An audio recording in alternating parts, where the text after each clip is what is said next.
Well, let's go to Leanne Cusack now with an expert at an upcoming conference on brain and mind health. Leanne.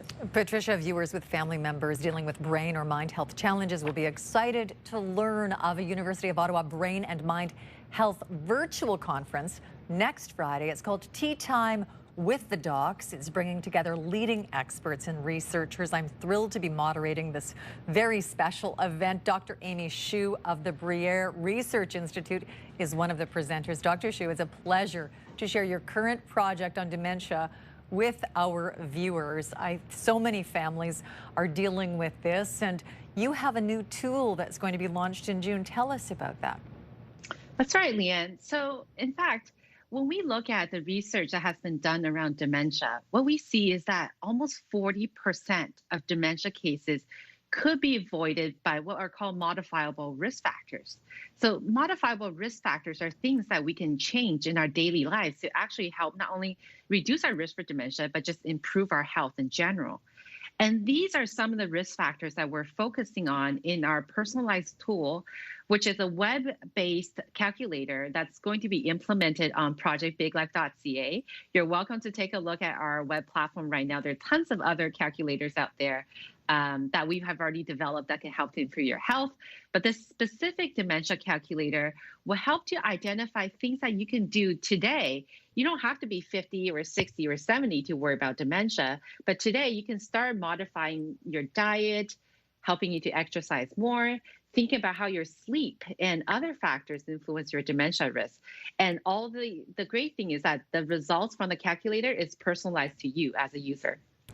Which is so fantastic. So essentially you are giving people hope, Dr. Hsu, that they can actually take health into their own hands and maybe be proactive earlier on.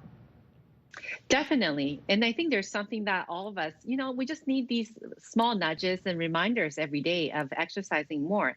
And it's great to not just think about, oh, I need to reach my 10,000 steps per day, but what that 10,000 steps might mean towards better health in the future. You absolutely cannot put a price tag on those steps. So please offer some of what you've learned and maybe a couple of the sample questions on this calculator.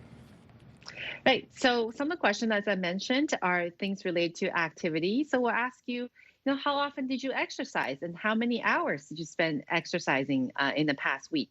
And some of the things that we learned around diet. So how does the diet influence your cardiovascular health and how that is related to dementia? So we'll ask some questions about your diet.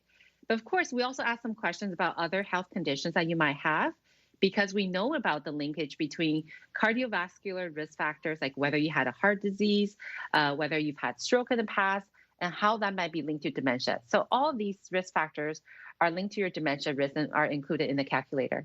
We're not nagging people to exercise. We're encouraging people to exercise, Dr. Hsu, because we know a lot about blood flow and the oxygenation of blood and what it means to the brain. And I know that you're working with Dr. Antoine Hakim or speaking with him at this upcoming conference. And I believe he's an international rock star in this area as well. Is that how you would describe him?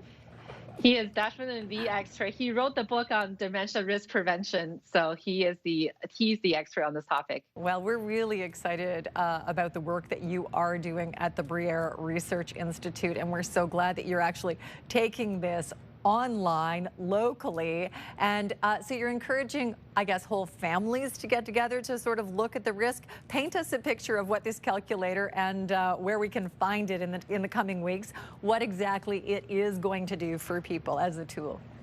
Right. So the web calculator will be on our research team's platform called projectbiglife.ca. And if you go on projectbiglife.ca today, you'll see that we have calculators for your life expectancy, calculators focusing on your cardiovascular disease risk. And in fact, we encourage people to share their results with their friends on social media, within their families. We have these metrics that we produce where you can actually compare your results to your peers and your families and friends.